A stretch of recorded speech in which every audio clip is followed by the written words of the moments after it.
वहां लगे टीवी कैमरों में रिकॉर्ड हो गई। अच्छा, एक किसी ने कहीं से पैसे लाने में बड़ी दिक्कत होती है, हमारे पकड़े नहीं गए।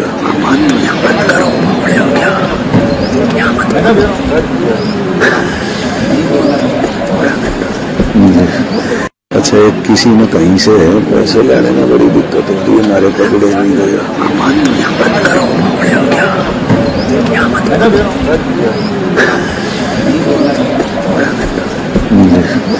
ये एक ऐसी चीज है जिसको राष्ट्रवाद का चोला पहना दिया गया है, और आप लोग चूंकि भावुक हो इसलिए आप लोगों को सच्चाई और झूठ में पता नहीं लगता है। जब आदमी भावुक हो जाता है ना, तो उसको हर आदमी दूसरे आदमी की गलतियां भी सच नजर आती है।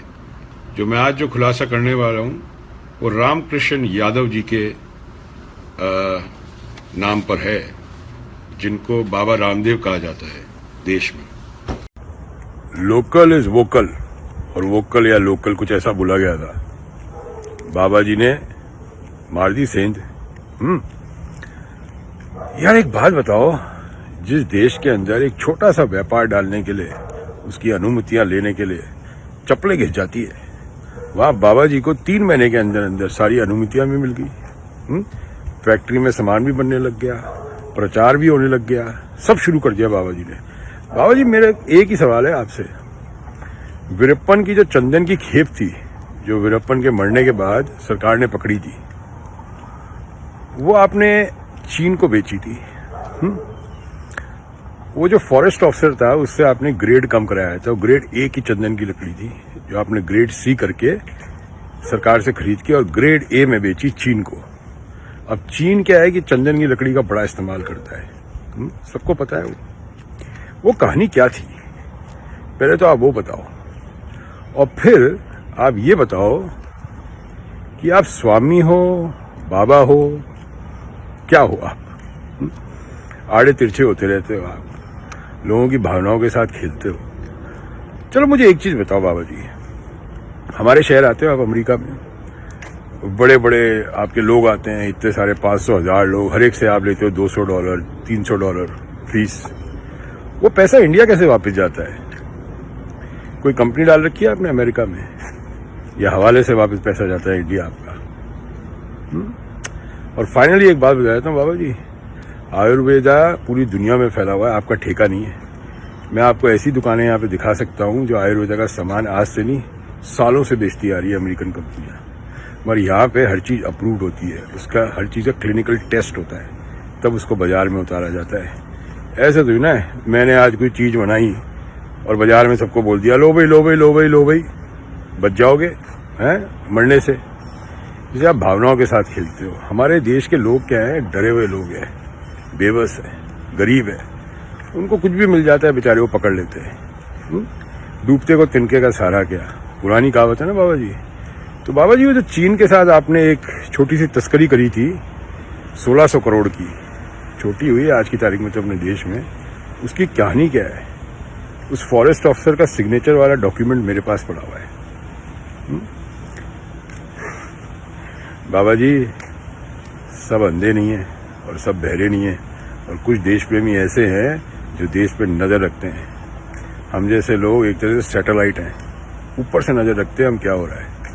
ये एक ऐसी चीज है जिसको राष्ट्रवाद का चोला पहना दिया गया है, और आप लोग चूंकि भावुक हो इसलिए आप लोगों को सच्चाई और झूठ में पता नहीं लगता है। जब आदमी भावुक हो जाता है ना, तो उसको हर आदमी दूसरे आदमी की गलतियां भी सच नजर आती है। एक इकोनॉमिक टाइम्स में खबर आई थी, ये खबर है, आप लोग भूल गए हो, ये खबर है। पिछले दिनों ईडी ने बाबा रामदेव की संस्था पतंजलि का लाल चंदन जब्त किया था। आरोप था कि चंदन की एक खेप अवैध तरीके से चीन भेजी जा रही थी, लेकिन यह खबर सुर्खियों में नहीं आई। क्या बाबा रामदेव बताना चाहेंगे उनके संस्था पर चंदन के अवैध निर्यात का आरोप क्यों लगा?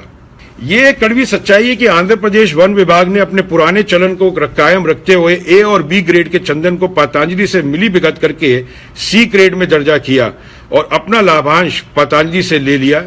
इस पूरे खेल में ये जो लकड़ी है, वैसे इसका भाव है 1.5 करोड़ से 2 करोड़ मीट्रिक टन।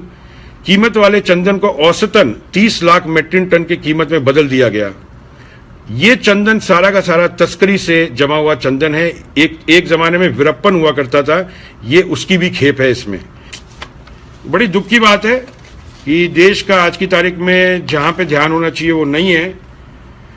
और मेरे पास सारे डिपोज की भी लिस्ट है बाबा जी, सारे डिपोज की मेरे पास लिस्ट है कि आप कोई भी लिस्ट को चैलेंज नहीं कर सकते, क्योंकि इसके अंदर आप ही कंजर्वेशन ऑफिसर के सिग्नेचर है मेरे पास। तो इसका मतलब ये है कि कंजर्वेशन ऑफिसर ने भी ए ग्रेड जो चंदन की लकड़ी थी, जो कि 1.5 से 2 करोड़ रुपए मेट्रिक टन जाती थी, उसने इसको सी ग्रेड को कर दिया और सी ग्रेड से होते ही ये 30 लाख रुपए टन की हो गई। तो आपने तो बहुत बड़ा घालमेल करा लिया। आप जमीनें कैसे हथिया रहे हैं किसानों की, वो भी हमें पता है ना। दादागिरी से डरा के, धमका के, वन रक्षण की जमीनें भी आप कैसे हथिया रहे हैं, ये भी हमें पता है। हमें ये भी पता है कि आपके साथ कौन कौन है। हमारे साथ भगवान और अल्लाह मियां है, तो आप चिंता नहीं करें। तो इस वीडियो के ऊपर हो सकता है ये हिंदू मुसलमान का वीडियो नहीं है, तो ये ज्यादा नहीं जाएगा। जैसे लोग जब हिंदू को एक मुसलमानों को अलग अलग तरह से बताते हैं तो उनके वीडियो 10,000 20,000 शेयर जाते हैं। ये आपके पैसे का मतलब है। आपको अपने पैसे की चिंता हो तो ठीक है, नहीं हो तो भी ठीक है, मुझे कोई फर्क नहीं पड़ता है। मगर ये बहुत बड़ा एक साम्राज्य है जो खड़ा होते चले जा रहा है, और इसको अगर आप लोगों ने नहीं रोका तो जैसे मैंने कहा था कि नीरव मोदी के पैसे भी नहीं आएंगे, जतिन दा के भी पैसे नहीं आएंगे, वैसे ही आपके ये जब खुलेगा ना तो आप लोगों की जमीन खिसक जाएगी। इससे पहले कि ये हो जाए, देश एक हो। हम बाबा रामदेव के, मैं आयुर्वेदा के खिलाफ नहीं हूं, आयुर्वेदा बहुत अच्छा है।